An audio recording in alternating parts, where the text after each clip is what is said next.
In this video, I'm going to show you how to customize your report summary for a given form. So for your submission page, you can have custom fields that show up for each submission so that you can choose the one that you want. So in the configuration tool, just click on Forms.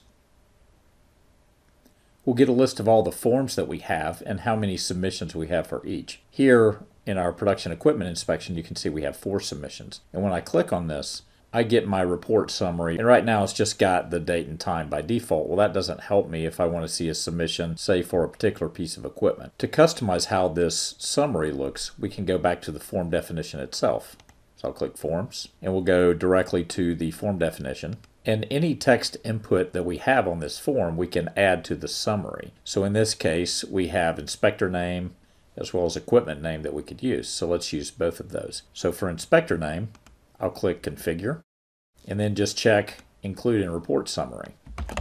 Here I'll just put Inspector as the name of the column, and the display type as Link.